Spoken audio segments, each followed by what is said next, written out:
প্রজাপতি মেক্সি বা ব্র্যাকাট মেক্সি কুচির মাপটা কিভাবে নিতে হবে, ব্র্যাকাট প্লেটটি কিভাবে কাটিং করতে হবে নতুনদের জন্য খুব সহজ করে বুঝিয়ে দেব। ভিডিওটি 2-3 মিনিট দেখলে আপনি খুব সহজে কমপ্লিট কাটিংটি শিখে নিতে পারবেন। সাধারণ মেক্সির কাপড় আমরা যেভাবে ভাঁজ করে নিয়ে থাকি, তাই না? সেম ভাবে কিন্তু এই মেক্সির কাপড়টিও আমাদেরকে এইভাবে ফার্স্ট টাইম একটি ভাঁজ করতে হবে।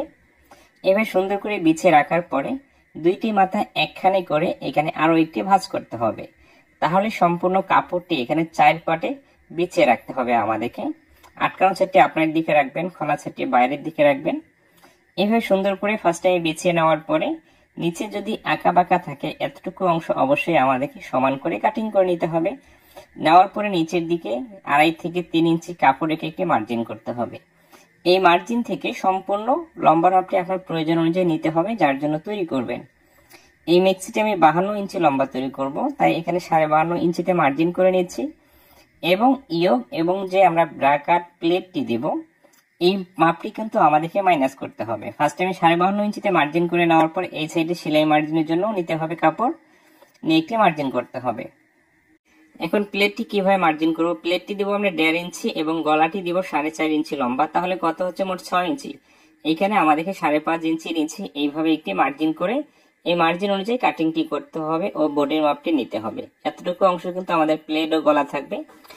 এইভাবে মার্জিন করে নেওয়ার পরে বডির মাপটি আমাদেরকে নিতে হবে। বডির মাপটি নিব কিভাবে, গলাটি যত ইঞ্চি দিবেন সেটার 2 ভাগের 1 ভাগ বডির সাইডের মার্জিন থেকে বাইরে রাখতে হবে এবং সর্বমোট যত ইঞ্চি লুজ তৈরি করবেন তত ইঞ্চিকে 4 ভাগ করে 1 ভাগে এখানে এভাবে মার্জিনটি করতে হবে। ওকে, আবার দেখিয়ে দিচ্ছি। তো এভাবে মার্জিন করে নেওয়ার পরে একেবারে এই সাইডে আমাদেরকে যে কাজটি করতে হবে, এখানে 2 থেকে 2.5 ইঞ্চি নিচে একটি মার্জিন করতে হবে এবং এইখান থেকে রাউন্ড করে সুন্দরভাবে মিশিয়ে দিতে হবে। খুব সাধারণ কাটিং এর সিস্টেমটি, আপনি একটু মনোযোগ দিয়ে দেখুন।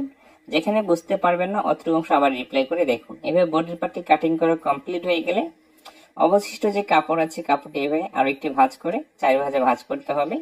সর্বমোট এখানে 8 পার্টে বিছিয়ে রাখতে হবে। এখানে পাশে শোল্ডারের মাপটি নিতে হবে বডি অনুযায়ী, নিচেও তত ইঞ্চি নিতে হবে। আর্ম হোলের মাপটিও বডি অনুযায়ী নিতে হবে।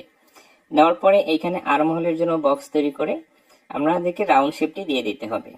দেওয়ার পরে কি করতে হবে, এইখান থেকে দেখুন আমরা এই রাউন্ড শেপটি মিলিয়ে দিব এবং এইখান থেকে কাটিংটি করে নিতে হবে। এরপরে আর্ম হোলটি কাটিং করে নিব। এইভাবে কিন্তু আমাদেরকে ব্র্যাকেট এই প্লেটটি কাটিং করতে হবে এবং এখানে কুচি দেওয়ার পরে ঠিক আছে, আমরা যে প্লেটটি কাটিং করে নিয়েছি সাইডে কিন্তু শর্ট পড়বে। যাদের স্বাস্থ্য বেশি তাদের জন্য সাইডে অবশ্যই আমাদেরকে জয়েন্ট দিয়ে তৈরি করে নিতে হবে। জয়েন্টের জন্য কি করব, আমরা এখানে যে এক্সট্রা কাপড় আছে সাইডে এই কাপড়টি দিয়ে আমাদেরকে জয়েন্টটি দিতে হবে। তো এই মেক্সি সেলাইয়ের ভিডিওটি আমি নেক্সট টাইম দিয়ে দেব। সেলাইটি দেখে আপনি আরো সহজে বুঝতে পারবেন কিভাবে কাটিং ও সেলাইটি করতে হবে।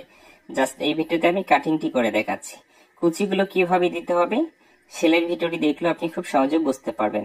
হাতার যে কাপড়টি আমি এক্সট্রা কাস্টমার নিয়ে এসেছে, তো এখানে হাতে জয়েন্ট পড়বে। যেহেতু স্বাস্থ্য বেশি 2 হাত বহরের কাপড় দিয়ে মেক্সিটি তৈরি করতেছে। এইভাবে জয়েন্টে কাপড়টি বিছিয়ে রাখার পরে হাতের মুখের মেজারমেন্ট অনুযায়ী এবং হাতেরই যতটুকু লম্বা হবে ততটুকু আমাদেরকে তৈরি করতে হবে। হাতের মুখের মাপটিকে 2 ভাগ করে 1 ভাগ নিতে হবে।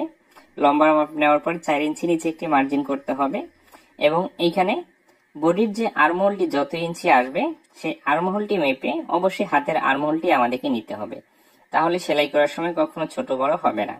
আমি এই নিয়মটি প্রতিটি ভিডিওতে দেখাই যেন নতুনরা শিখে এই নিয়মে প্র্যাকটিস করতে পারে। এই ভিডিওটি শেষ পর্যন্ত দেখার পরে যদি ভালো লেগে থাকে, আমার পরবর্তী ভিডিওগুলো নিয়মিত দেখতে চান, অবশ্যই পেজটিকে ফলো দিয়ে রাখতে হবে। ইউটিউব চ্যানেল থেকে দেখলে অবশ্যই চ্যানেলটিকে সাবস্ক্রাইব করে রাখতে হবে। ভিডিওটি ভালো লেগে থাকলে অবশ্যই লাইক ও কমেন্টের মাধ্যমে মতামতটি জানিয়ে যাবেন। সেলাই ভিডিওটি দেখার জন্য পাশে থাকবেন।